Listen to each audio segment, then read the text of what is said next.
البرق شہر سے نکل گیا اور اس نے اس کھنڈر کا رخ کیا جہاں لڑکی کو آنا تھا۔ صحرائی گیدڑوں کے سوا زمین و آسمان گہری نیند سوئے ہوئے تھے۔ لڑکی نے البرق سے کہا تھا کہ وہ بوڑھے کی قیدی ہے اور اس پر ہر وقت نظر رکھتا ہے۔ پھر بھی البرق اس امید پر جا رہا تھا کہ لڑکی ضرور آئے گی۔ ممکنہ خطروں سے نمٹنے کے لیے اس کے پاس ایک خنجر تھا۔ عورت ایسا جادو ہے کہ جس پر طاری ہو جائے وہ کسی کی پرواہ نہیں کیا کرتا۔ عقل و دانش اس کا ساتھ چھوڑ جاتے ہیں۔ البرق پختہ عمر کا آدمی تھا مگر وہ نادان نوجوان بن گیا تھا۔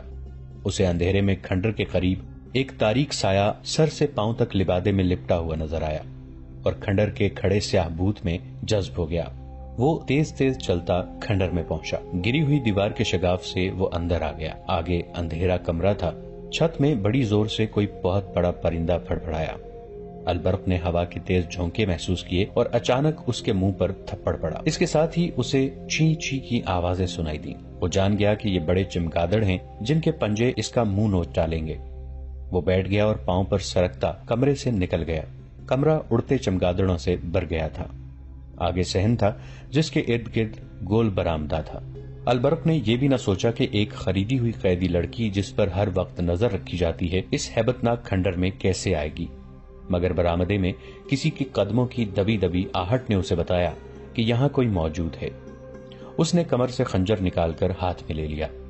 اس کے سر پر چمگادڑ اڑ رہے تھے۔ پھڑپھڑانے کی آوازیں ڈراؤنی تھیں۔ البرق نے آہستہ سے پکارا، آصفہ۔ لڑکی نے اسے اپنا نام بتا دیا تھا اور میلے میں یہ بھی بتا دیا تھا کہ وہ کس طرح فروخت ہوئی ہے۔ آپ آ گئے؟ اسے آصفہ کی آواز سنائی دی۔ وہ برآمدے میں سے دوڑتی آئی اور البرق کے ساتھ چپک گئی۔ کہنے لگی، آپ کی خاطر جان کو خطرے میں ڈال کر آئی ہوں۔ مجھے جلدی واپس جانا ہے۔ بوڑھے کو شراب میں نیند کا سفوف پلا کے آئی ہوں، وہ جاگ نہ اٹھے۔ کیا تم اسے شراب میں زہر نہیں پلا سکتی؟ البرق نے پوچھا۔ میں نے کبھی قتل نہیں کیا، آصفہ نے کہا۔ میں نے تو کبھی یہ بھی نہیں سوچا تھا کہ اس طرح کسی غیر مرد سے ملنے اس ڈراؤنے کھنڈر میں آؤں گی۔ البرق نے اسے بازوؤں میں جکڑ لیا۔ اچانک ان کے پیچھے برآمدہ روشن ہو گیا۔ جس کمرے میں سے البرق گزر کے آیا تھا اس میں سے دو مشعلیں نکلیں۔ یہ لکڑیوں کے سروں پر تیل میں بھگوئے ہوئے کپڑے لپیٹ کر بنائی گئی تھیں۔ ان کے شعلے خاصے بڑے تھے۔ البرق نے آصفہ کو اپنے پیچھے کر لیا۔ اس کے ہاتھ میں خنجر تھا۔ کیا یہ کھنڈر میں رہنے والی بدروہیں تھیں یا لڑکی کے تعاقب میں اس کا خاوند آ گیا تھا؟ البرق ابھی سوچ ہی رہا تھا کہ ایک آواز گرجی، دونوں کو قتل کر دو۔ مشعلیں قریب آئیں تو ان کے ناچتے شعلوں میں البرق اور آصفہ کو 4 آدمی نظر آئے۔ ایک کے ہاتھ میں برچھی اور 3 کے پاس تلواریں تھیں۔ انہوں نے مشعلیں زمین میں گاڑ دی۔ کھنڈر کا صحن روشن ہو گیا۔ چاروں آدمی البرق کے گرد بھیڑیوں کی طرح آہستہ آہستہ چکر میں چلنے لگے۔ آصفہ اس کے پیچھے تھی۔ برآمدے میں سے ایک اور آواز آئی، مل گئے، زندہ نہ چھوڑنا۔ یہ لڑکی کے بوڑھے خامند کی آواز تھی۔ آصفہ البرق کے عقب سے آگے آ گئی۔ اس نے حقارت اور غصے سے بوڑھے سے کہا، آگے آؤ اور مجھے قتل کر دو، میں تم پر لعنت بھیجتی ہوں، میں اپنی مرضی سے یہاں آئی ہوں۔ چاروں مسلح آدمی ان کے گرد کھڑے تھے۔ برچی والے نے برچی آہستہ آہستہ آصفہ کی طرف کی اور اس کی نوک اس کے پہلو سے لگا کر کہا، مرنے سے پہلے برچی کی نوک دیکھ لو، لیکن تم سے پہلے یہ شخص تڑپ تڑپ کر تمہارے سامنے مرے گا جس کی خاطر تم یہاں آئی ہو۔ آصفہ نے جھپٹا مار کر برچی پکڑ لی اور جھٹکا دے کر برچی چھین لی۔ آصفہ البرق سے الگ ہو گئی اور للکار کر کہا، آؤ آگے آؤ، میں دیکھتی ہوں کہ تم مجھ سے پہلے اس آدمی کو کس طرح قتل کرتے ہو۔ البرق خنجر آگے کیے اس کے سامنے آ گیا۔ لڑکی نے برچی سے اس پر وار کیا جس سے اس نے برچی چھینی تھی۔ وہ آدمی پیچھے کو بھاگا۔ اس کے ساتھیوں نے البرق پر حملہ کرنے کی بجائے صرف پینترے بدلے۔ وہ البرق کو آسانی سے قتل کر سکتے تھے مگر وہ بڑھ کر حملہ نہیں کر رہے تھے۔ آصفہ کی للکار گونج رہی تھی۔ وہ بڑھ کر وار کرتی تھی مگر وار خالی جاتا تھا۔ البرق نے ایک آدمی پر خنجر سے حملہ کیا تو 2 آدمی اس کے پیچھے آئے۔ آصفہ ایک ہی جست میں اس کے پیچھے ہو گئی۔ اس کے ہاتھ میں لمبی برچھی تھی جو تلوار کا مقابلہ کر سکتی تھی۔ خنجر تلوار کے مقابلے میں کچھ بھی نہیں تھا۔ بوڑھا ایک طرف کھڑا اپنے آدمیوں کو للکار رہا تھا۔ تھوڑی سی دیر انہوں نے البرق اور آصفہ پر حملے کیے۔ آصفہ ان پر ٹوٹ ٹوٹ پڑتی تھی۔ البرق وار بچاتا تھا اور خنجر سے وار کرنے کی کوشش کرتا تھا، مگر عجیب امر یہ تھا کہ لڑکی کے حملوں کے باوجود کوئی زخمی نہیں ہوا۔ بوڑھے کے آدمیوں نے بھی تیغ زنی کے جوہر دکھائے مگر البرق اور آصفہ کو خراش تک نہ آئی۔ اتنے میں بوڑھے نے کہا، رک جاؤ، اور لڑائی بند ہو گئی۔ میں ایسی بے وفا لڑکی کو گھر میں نہیں رکھنا چاہتا، بوڑھے نے کہا۔ مجھے معلوم نہیں تھا کہ یہ اتنی دلیر اور بہادر ہے۔ اگر اسے میں زبردستی لے بھی گیا تو یہ مجھے قتل کر دے گی۔ میں تمہیں اس کی پوری قیمت دوں گا، البرق نے کہا۔ کہو تم نے اسے کتنے میں خریدا تھا؟ بوڑھا ہاتھ بڑھا کر آگے بڑھا اور البرق سے ہاتھ ملا کر پوچھا۔ میرے پاس دولت کی کمی نہیں، میں یہ لڑکی تمہیں بخش دیتا ہوں۔ اسے تمہارے ساتھ اتنی محبت ہے کہ تمہاری خاطر اتنے سارے آدمیوں کے مقابلے میں آ گئی ہے۔ میں اسے اس لیے بھی تمہارے حوالے کرتا ہوں کہ یہ جنگجو نسل کی لڑکی ہے۔ میں تاجر اور سوداگر ہوں، یہ کسی تم جیسے جنگجو کے گھر میں اچھی لگے گی۔ تیسری وجہ یہ ہے کہ تم سلطان صلاح الدین ایوبی کی حکومت کے حاکم ہو، میں سلطان کا وفادار اور مرید ہوں۔ میں تمہیں ناراض نہیں کرنا چاہتا۔ جاؤ، میں نے اسے طلاق دی اور اسے تم پر حلال کر دیا۔ چلو دوستو، انہیں اکیلا چھوڑ دو۔ وہ مشعلیں اٹھا کر چلے گئے۔ البرق کی حیرت کی انتہا یہ تھی کہ اس کے پاؤں تلے زمین ہلنے لگی۔ اسے یقین نہیں آ رہا تھا، وہ اسے بوڑھے کا فریب سمجھ رہا تھا۔ اسے یہ خطرہ نظر آ رہا تھا کہ یہ لوگ راستے میں گھات لگا کر ان دونوں کو قتل کر دیں گے۔ آصفہ کے ہاتھ میں برچی تھی جو البرق نے لے لی اور کچھ دیر بعد کھنڈر سے نکلے۔ وہ دائیں بائیں اور پیچھے دیکھتے تیزی سے چلنے لگے۔ ذرا سی آہٹ سنائی دیتی تو وہ چونک کر رک جاتے، ہر طرف اندھیرے میں دیکھنے کی کوشش کرتے اور آہستہ آہستہ چل پڑتے۔ شہر میں داخل ہوئے تو ان کی جان میں جان آئی۔ آصفہ نے رک کر بازو البرق کے گلے میں ڈال دیے اور پوچھا، آپ کو مجھ پر اعتماد ہے یا نہیں؟ البرق نے اسے سینے سے لگا دیا۔ اس پہ جذبات کا اتنا غلبہ تھا کہ کچھ بول نہ سکا۔ لڑکی نے اسے بے دام خرید لیا تھا۔ اسے یہ تو اب پتہ چلا تھا کہ لڑکی اسے کیسی دیوانگی سے چاہتی ہے اور کتنی بہادر ہے۔ دراصل وہ لڑکی کے حسن پر مر مٹا تھا۔ اس کی بیوی اس کی ہم عمر تھی۔ آصفہ کو دیکھ کر اس نے محسوس کیا کہ وہ بیوی اس کے کام کی نہیں۔ اس دور میں جب عورت فروخت ہوتی تھی، گھر میں بیوی کی کوئی اہمیت نہیں تھی۔ بیک وقت 4 بیویاں تو خاوند اپنا حق سمجھتا تھا، لیکن جو پیسے والے ہوتے تھے وہ 2-4 خوبصورت لڑکیاں بغیر نکاح کے رکھ لیتے تھے۔ مسلمان امراء کو عورت نے ہی تباہ کیا تھا۔ ان کے ہاں یہ بھی رواج تھا کہ ایک آدمی کی بیویاں خاوند کی خوشنودی حاصل کرنے کے لیے ڈھونڈ ڈھونڈ کر خوبصورت لڑکیاں خاوندوں کو بطور تحفہ پیش کرتی تھیں۔ البرق جب آصفہ کو ساتھ لیے گھر میں داخل ہوا تو سب سوئے ہوئے تھے۔ صبح اس کی بیوی نے اپنے خاوند کے پلنگ پر اتنی حسین لڑکی دیکھی تو اسے ذرہ بھر محسوس نہ ہوا کہ اس کا سہاگ اجڑ گیا ہے، بلکہ وہ خوش ہوئی کہ اس کے اتنے اچھے خاوند کو اتنی خوبصورت لڑکی مل گئی ہے۔ اس کے آ جانے سے وہ کچھ فرائض سے سبکدوش ہو گئی تھی۔ البرق کی حیثیت ایسی تھی کہ وہ ایسی ایک اور بیوی یا داشتہ رکھ سکتا تھا۔ صلاح الدین ایوبی مسلمانوں کو عورت سے اور عورت کو مسلمانوں سے آزاد کرانا چاہتے تھے۔ وہ ایک خاوند ایک بیوی کا حکم نافذ کرنا چاہتے تھے، مگر ابھی وہ ہر اس امیر اور وزیر کو دشمن بنانے سے ڈرتے تھے جس نے کئی لڑکیوں کو گھروں میں رکھا ہوا تھا۔ عورت کے خریدار یہی لوگ تھے۔ انہی کی دولت سے عورت کھلی منڈی میں نیلام ہوا کرتی تھی۔ اغوا کی وارداتیں ہوتی تھیں، قتل اور خون خرابے ہوتے تھے، اور امراء اور حاکموں کی زن پرستی کا ہی نتیجہ تھا کہ عیسائیوں اور یہودیوں نے لڑکیوں کی وساطت سے سلطنت اسلامیہ کی جڑوں میں زہر بھر دیا تھا۔ اس کے علاوہ سلطان ایوبی کو یہ احساس بھی پریشان کیا رکھتا تھا کہ یہی عورت مردوں کے دوش بدوش کفار کے خلاف لڑا کرتی تھی، مگر اب یہ عورت جو جہاد میں مرد کے لیے آدھی قوت تھی، مرد کی تفریح اور عیاشی کا ذریعہ بن گئی ہے۔ اس سے صرف یہ نہیں ہوا کہ قوم کی آدھی جنگی قوت ختم ہو گئی ہے، بلکہ عورت ایک ایسا نشہ بن گئی ہے جس نے قوم کی مردانگی کو بیکار کر دیا ہے۔ سلطان ایوبی عورت کی عظمت بحال کرنا چاہتے تھے۔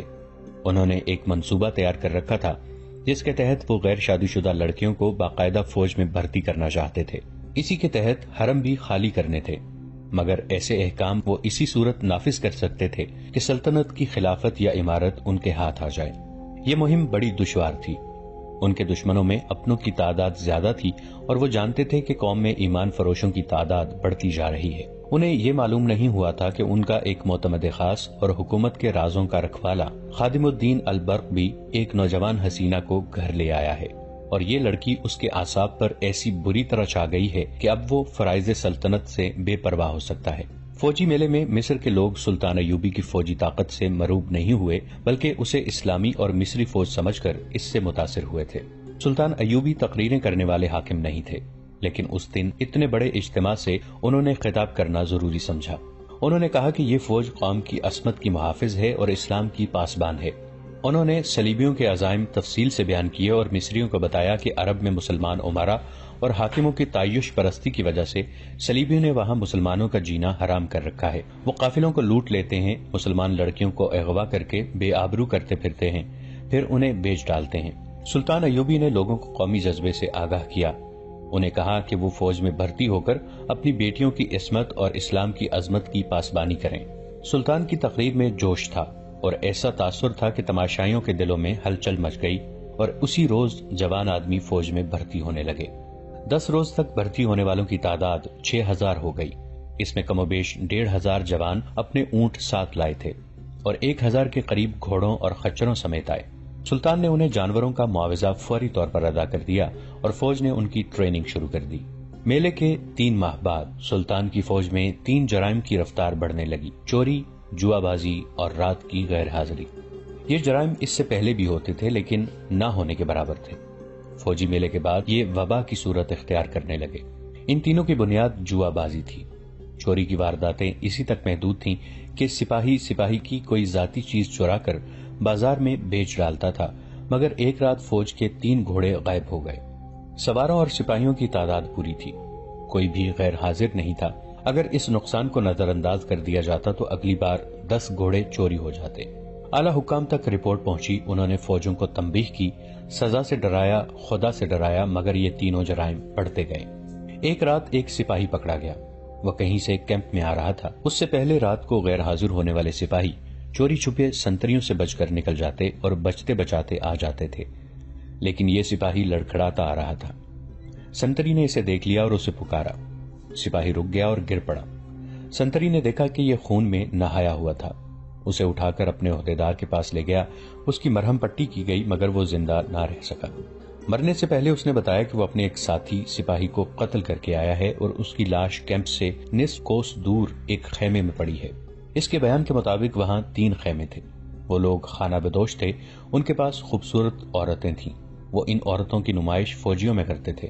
رات کو سپاہی وہاں تک پہنچ جاتے تھے اور وہ دوسروں کو بتاتے تو وہ بھی چلے جاتے تھے۔ وہ خانہ بدوش صرف عصمت فروش نہیں تھے، ان کی ہر عورت اپنے فوجی گاہک کو یہ تاثر دیتی تھی کہ وہ اس پر فدا ہے اور اس کے ساتھ شادی کر لے گی۔ بعد کی تحقیقات سے پتہ چلا کہ انہوں نے سپاہیوں میں رقابت پیدا کر دی تھی۔ اسی کا نتیجہ تھا کہ یہ 2 سپاہی خانہ بدوشوں کے خیمے میں لڑ پڑے، ایک مارا گیا اور دوسرا زخمی ہو کر آیا اور بیان دے کر مر گیا۔ دوسرے سپاہی کی لاش لانے کے لیے آدمی روانہ کر دیے گئے، ان کے ساتھ ایک کماندار بھی تھا۔ مرنے والے سپاہی نے راستہ اور جگہ بتا دی تھی۔ وہاں گئے تو دیکھا کہ سپاہی کی لاش پڑی ہے، خیمے نہیں ہیں۔ وہاں کے نشان بتا رہے تھے کہ یہاں سے خیمے اکھاڑے گئے ہیں۔ رات کے وقت ان کی تلاش ممکن نہیں تھی، سپاہی کی لاش اٹھا لائے۔ اس حادثے کی رپورٹ سلطان ایوبی رحمۃ اللہ علیہ کو دی گئی اور یہ بھی بتایا گیا کہ فوج میں جرائم بڑھ گئے ہیں اور 3 گھوڑے بھی چوری ہو چکے ہیں۔ سلطان نے علی بن سفیان کو بلا کر کہا کہ وہ سپاہیوں کے بھیس میں اپنے سراغ رساں فوج میں شامل کر کے معلوم کریں کہ یہ جرائم کیوں بڑھ رہے ہیں۔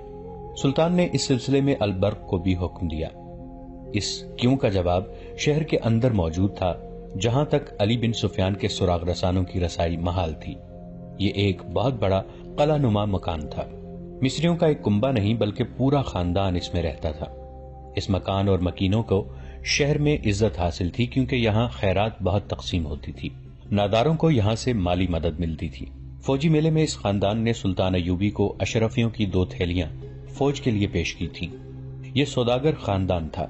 مصر میں سلطان ایوبی کے آنے سے پہلے یہ مکان سوڈانی فوج کے بڑے رتبے والوں اور انتظامیہ کے حاکموں کی مہمان گاہ بنا رہا تھا۔ سوڈانیوں کو سلطان ایوبی نے آ کر ختم کیا تو اس خاندان کی وفاداریاں حکومت کے ساتھ رہیں اور یہ سلطان ایوبی کا وفادار ہو گیا۔ جس روز سلطان ایوبی نے البرق اور علی بن سفیان کو حکم دیا کہ فوج میں جرائم کی وبا کی وجوہات معلوم کریں، اس سے اگلی رات اس مکان کے ایک کمرے میں 10-12 آدمی بیٹھے تھے۔ شراب کا دور چل رہا تھا۔ کمرے میں ایک بوڑھا آدمی داخل ہوا، اسے دیکھ کر سب اٹھ کھڑے ہوئے۔ اس کے ساتھ ایک بڑی خوبصورت لڑکی تھی جس کا آدھا چہرہ نقاب میں تھا۔ کمرے میں داخل ہوتے ہی دروازہ بند کر دیا گیا اور لڑکی نے نقاب اٹھا دیا۔ وہ بوڑھے کے ساتھ بیٹھ گئی۔ کل امیر مصر تک اطلاع پہنچ گئی ہے کہ فوج میں جوئے بازی اور بدکاری بڑھ گئی ہے۔ بوڑھے نے کہا، ہماری آج کی یہ نشست بہت اہم ہے۔ امیر نے سپاہیوں کے بھیس میں فوج میں سراغ رساں شامل کرنے کا حکم دے دیا ہے۔ ہمیں ان سراغ رسانوں کو ناکام کرنا ہے۔ تازہ اطلاع بڑی ہی امید افزا ہے۔